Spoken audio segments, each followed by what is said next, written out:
afternoon students. Today we are here with another topic of SST class 9th. Students, we have already done one chapter from civics, one chapter from geography and one chapter from economics.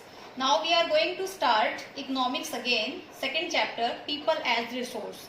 Because जो first chapter है और जो second chapter है वो काफ़ी similar है, एक दूसरे से काफ़ी मिलते जुलते हैं, इसीलिए सेकंड चैप्टर ही हम स्टार्ट कर रहे हैं और काफ़ी इजी सा कंसेप्ट है इसका, आपको बहुत इजीली समझ आएंगे। पीपल एज रिसोर्स, आपने 8th क्लास में रिसोर्स का मीनिंग पढ़ा था। रिसोर्स क्या होते हैं? Anything that can satisfy our needs, that is very useful for us. कोई भी चीज़ ऐसी जो हमारी नीड्स को सेटिस्फाई करती है, बहुत यूजफुल होती है, वो एक रिसोर्स है हमारे लिए। फॉर एग्जाम्पल अगर मैं कहूँ तो अभी जो ऑनलाइन स्टडी आपकी चल रही है, तो आपका जो इंटरनेट है या जो मोबाइल है वो आपका एक बेटर रिसोर्स है, क्योंकि आपकी स्टडी में वो हेल्प कर रहा है।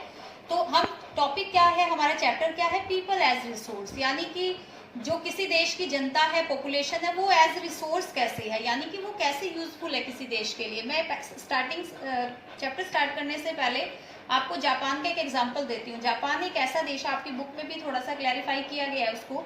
जापान एक हार्श क्लैमिटी को फेस करने वाला देश है, क्योंकि जो सराउंडिंग ओशियन से सराउंडिंग है वो, और बहुत एक टफ क्लैमिटी को फेस करता है। डिजास्टर्स आते हैं, बहुत सारे सुनामीज को फेस करता है, बट उसके बाद भी वो एक डेवलप्ड कंट्री है। तो वो डेवलप्ड क्यों है? बिकॉज ऑफ ह्यूमन रिसोर्स, क्योंकि उनका जो ह्यूमन रिसोर्स यानी कि वहाँ की पॉपुलेशन है वो बहुत प्रोडक्टिव है, एक तरह से देश के लिए बहुत प्रोडक्टिव है, क्योंकि जो देश की पॉपुलेशन होती है वो देश की जीएनपी में बहुत हेल्प करती है। जीएनपी मीन्स क्या होता है? ग्रोस नेशनल प्रोडक्टिविटी, यानी कि जो प्रोडक्शन होता है किसी भी देश में, उसमें कितना कंट्रीब्यूशन करती है एक देश की पॉपुलेशन। तो जापान एक बहुत डेवलप्ड देश है। इसका रीज़न क्या, इसका रीज़न इसके पीछे क्या है? वही है कि वहाँ की जो पॉपुलेशन है वो बहुत स्किलफुल है, वेल ट्रेंड है, एजुकेटेड है, और एक तरह से नेशनलिज्म की फीलिंग से भरी हुई है। तो ये सारे रीज़न है। तो पीपल एज रिसोर्स तभी कन्वर्ट होता है या किसी देश के लिए तभी वो प्रोडक्टिव होता है जब उसमें इन्वेस्टमेंट अच्छा हो। देखो, पीपल रिसोर्स यानी जो पॉपुलेशन है वो एज रिसोर्स है, वो एक एसेट भी है किसी देश के लिए, मतलब कि एक प्रॉपर्टी है किसी देश की, और एक लाइबिलिटी भी है किसी देश के लिए। लाइबिलिटी होती है एक तरह से डिपेंड होना, कि किसी पे डिपेंड है। तो एसेट वो कब है, ह्यूमन रिसोर्स एसेट कब है, यानी वो प्रोडक्टिव कब है? जब उसमें इन्वेस्टमेंट अच्छा होता हो, यानी कि वो वेल ट्रेंड हो, वेल एजुकेटेड हो और हेल्दी हो। और लायबिलिटी वो कब बनता है, यानी दूसरे पे डिपेंड कब होता है, एक देश पे डिपेंड कब होता है? जब वो अनएजुकेटेड हो, अनहेल्दी हो और अनस्किल्ड हो, उसके अंदर वो स्किल नहीं है कि वो देश की प्रोडक्टिविटी में कुछ हेल्प कर रहा है या देश के प्रोडक्शन में कुछ हेल्प कर रहा है। जैसे फॉर एग्जाम्पल एक स्टूडेंट बहुत अच्छी स्टडी करता है और अपनी स्टडी की हेल्प से वो अपने देश की जो प्रोडक्टिविटी होती है या प्रोडक्शन वर्क होता है उसमें अपना काफ़ी कंट्रीब्यूशन डालता है। इट मीन्स क्या कि वो उस देश के लिए एक एसेट है, एक प्रॉपर्टी है। अगर वहीं पे दूसरा कोई व्यक्ति है, वो अनहेल्दी है, अनएजुकेटेड है, उसके अंदर कोई स्किल नहीं है, वो कोई प्रोडक्शन वर्क नहीं कर रहा, तो उस देश के लिए एक लायबिलिटी है। तो ये डिफरेंस होता है इसमें। तो एक प्रोडक्टिव पॉपुलेशन के लिए हम क्या कर सकते हैं? उसमें बेटर इन्वेस्टमेंट कर सकते हैं। बेटर इन्वेस्टमेंट हम कैसे करते हैं? थ्रू एजुकेशन, यानी कि अच्छी एजुकेशन प्रोवाइड करा के, अच्छी ट्रेनिंग, वेल ट्रेन करके उसको, और मेडिकल केयर फैसिलिटी जो होती है, यानी कि जो हेल्थ फैसिलिटी होती है उनको प्रोवाइड करके हम जो ह्यूमन रिसोर्स है उसको हम बेटर कर सकते हैं, यानी कि उसको हम ह्यूमन कैपिटल में कन्वर्ट कर सकते हैं। आपने प्रीवियस जो चैप्टर था उसमें प्रोडक्शन के फैक्टर पढ़े थे और लास्ट फैक्टर था ह्यूमन कैपिटल, क्योंकि ह्यूमन कैपिटल बहुत इंपॉर्टेंट फैक्टर है प्रोडक्शन का। तो ह्यूमन कैपिटल को फॉर्मेट कैसे कर सकते हैं हम? थ्रू एजुकेशन, ट्रेनिंग और मेडिकल केयर। नेक्स्ट हमारा है, देखो, अच्छा ह्यूमन रिसोर्स है, ह्यूमन कैपिटल अच्छी है, तो वो पॉपुलेशन कैसी होगी? एक प्रोडक्टिव पॉपुलेशन होगी। और प्रोडक्टिव पॉपुलेशन क्या होगी? एक देश के लिए एसेट होगी, यानी कि उसकी प्रॉपर्टी है वो, क्योंकि वो उसकी हेल्प कर रही है, उसको उसके प्रोडक्शन जो होता है देश का उसमें हेल्प कर रही है। तो उसकी प्रोडक्टिविटी को बढ़ाने के लिए, पॉपुलेशन की प्रोडक्टिविटी को बढ़ाने के लिए या प्रोडक्शन पॉपुलेशन को प्रोडक्टिव पॉपुलेशन में कन्वर्ट करने के लिए हम क्या कर सकते हैं, जैसे हम ज़्यादा जो रिसोर्स है हमारे वो एजुकेशन पे स्पेंड करें हम, यानी ज़्यादा इन्वेस्टमेंट किस में करें, हम एजुकेशन में करें, क्योंकि जितना एजुकेटेड पर्सन होगा वो देश के लिए उतना ही हेल्पफुल होगा। या जो हेल्थ केयर फैसिलिटी है उनमें ज़्यादा इन्वेस्ट करें, क्योंकि एक एजुकेटेड पर्सन तो हेल्पफुल होगा, उसके साथ एक हेल्दी पर्सन होगा वो ज़्यादा हेल्पफुल होगा। तो हमें क्या करना चाहिए, ज़्यादा रिसोर्स किस में स्पेंड करने चाहिए, हमें एजुकेशन और हेल्थ फैसिलिटी में। दूसरा क्या कर सकते हैं, giving training to industrial and agriculture workers for using modern technology. जो वर्कर्स हैं जो ट्रेडिशनल टेक्नोलॉजी का एक तरह से यूज़ करते हैं, हम उनकी कैपेबिलिटी को बढ़ाने के लिए, उनकी कैपेसिटी को बढ़ाने के लिए हम क्या कर सकते हैं, उनको मॉडर्न टेक्नोलॉजी प्रोवाइड कर सकते हैं। क्योंकि मॉडर्न टेक्नोलॉजी के हेल्प से वो क्या करेंगे, वो अपनी जो वेल ट्रेन्ड वर्कर्स हमारे सामने आएंगे और वो प्रोडक्शन में काफ़ी हेल्प करेंगे, यानी कि हमारा जो प्रोडक्शन होगा वो एक देश का डबल प्रोडक्शन होगा कंपैरेटिव कि हम जो ट्रेडिशनल जो टूल्स है हम वो उसमें यूज़ कर रहे हैं प्रोडक्शन के। दूसरा थर्ड हम क्या कर सकते हैं पॉपुलेशन को प्रोडक्टिव बनाने के लिए, हम उनको जैसे रिसर्च वगैरह होती है वो उनको प्रोवाइड कर सकते हैं, उसके लिए एक अच्छा एटमोस्फेयर उनको प्रोवाइड कर सकते हैं।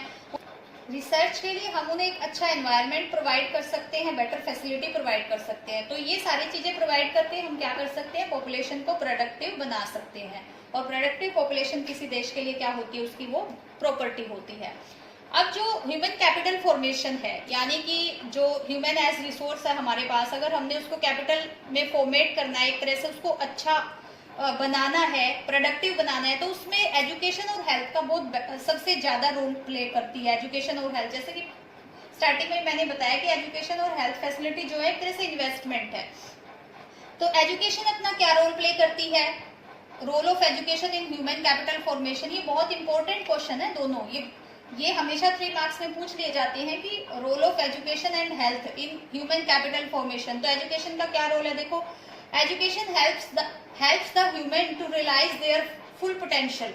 अगर एक एजुकेटेड पर्सन है तो उसको अपनी पोटेंशियल पता होती है कि उसके अंदर कितनी पोटेंशियल है और वो किस तरह से अपनी जो उसकी स्किल है या किस तरह से उसके अंदर जो कैपेबिलिटी है उसका यूज जो है वो प्रोडक्शन में कर सकता है, कैसे उसको प्रोडक्शन एक्टिविटी में कन्वर्ट कर सकता है। तो एजुकेशन उस चीज के लिए हेल्प करती है। दूसरा, education open new horizon, develop life values, it increase national income. Obvious है, एक एजुकेटेड पर्सन क्या करता है, नेशनल इनकम को बढ़ाता है, एक तरह से नए नए हॉरिजॉन अराइज करता है। उसके बाद जो लाइफ वैल्यूज होती हैं उनको बढ़ाता है, उनको डेवलप करता है, क्योंकि एक एजुकेटेड पर्सन के अंदर हर तरह की समझ होती है। तो एजुकेशन ऑब्वियस है कि ह्यूमन कैपिटल फॉर्मेशन में काफी हेल्प करती है। दूसरा, it help to make people successful in their life in the form of higher income. एक एजुकेटेड पर्सन अपनी स्किल्स को बेटर तरीके से यूज करता है, उससे ज्यादा इनकम गेन करता है, क्योंकि उसको अपनी जो कैलिबर होती है वो पता होती है। अर्न थ्रू बेटर जॉब्स, क्योंकि एक अच्छा एजुकेटेड पर्सन क्या करता है, अच्छी जॉब्स के लिए ट्राई करता है, और अच्छी जॉब अगर वो गेन कर रहा है तो उससे क्या करेगा, वो हायर प्रोडक्टिविटी करेगा, और अगर वो हायर प्रोडक्टिविटी करता है तो वो किसी देश के लिए एक अच्छा ह्यूमन रिसोर्स जो है वो होता है। इसी तरह से हेल्थ का रोल होता है। देखो, अगर एक एजुकेटेड पर्सन है लेकिन वो हेल्दी नहीं है तो भी वो हेल्पफुल नहीं हो सकता। तो हेल्थ की भी तो हम इन्वेस्टमेंट किसकी करेंगे, एक अच्छा ह्यूमन कैपिटल फॉर्मेशन में, जैसे कि हेल्थ केयर फैसिलिटी को बढ़ाना, क्योंकि हेल्थ क्या रोल प्ले करती है, healthy person can perform to his full potential, क्योंकि एक हेल्दी पर्सन अपनी पूरी तरह से जो पोटेंशियल होती है उनको यूज करता है, अपनी परफॉर्मेंस को बेटर करता है। A healthy person can do the work in a more effective manner, वो ज्यादा इफेक्टिवली अपना काम करता है, बेटर देन की एक unhealthy person. A healthy person can contribute to the growth and development of the economy by doing productive work. एक healthy person अपनी जो ग्रोथ और डेवलपमेंट होती है किसी देश की इकोनॉमी में, उसमें ज़्यादा अपना कंट्रीब्यूशन करता है, क्योंकि वो अपनी जो हेल्दी है तो उसको हर चीज़ का पता होता है, वो प्रॉपर अपने काम को मैनेज करके करता है। कंपैरेटिवली हम देखें तो जो एक अनहेल्दी पर्सन होता है वो इतनी अपनी इफेक्टिवनेस नहीं दिखा सकता। तो ये एक छोटा सा बहुत ही इजी सा टॉपिक है आपका कि ह्यूमन रिसोर्स कैसे अपनी इम्पोर्टेंस रखता है किसी भी देश के लिए, कैसे वो एक एसेट है, कैसे वो एक लायबिलिटी है, किस तरह की हम उसमें इन्वेस्टमेंट कर सकते हैं ताकि हम ज़्यादा डेवलपमेंट कर सके अपने देश का, कैसे हम उसको प्रोडक्टिव पॉपुलेशन में कन्वर्ट कर सकते हैं, एजुकेशन के थ्रू, अच्छी टेक्नोलॉजी के थ्रू, और किस तरह से जो एजुकेशन है और हेल्थ वो एक ह्यूमन कैपिटल फॉर्मेशन में अपना रोल प्ले करती है। तो ये आज आपका टॉपिक है। आई होप आपको समझ आ गया होगा। और अब मैं कुछ 1 मार्क्स के क्वेश्चन हैं जो इस चैप्टर के वो दे रही हूँ आपको, इसी टॉपिक्स में से रिलेट करते हैं वो आप अपनी नोटबुक में राइट करेंगे। स्टूडेंट्स 1 to 7 क्वेश्चन है आपके, very short question. You have to write these questions in your notebook. Thank you so much.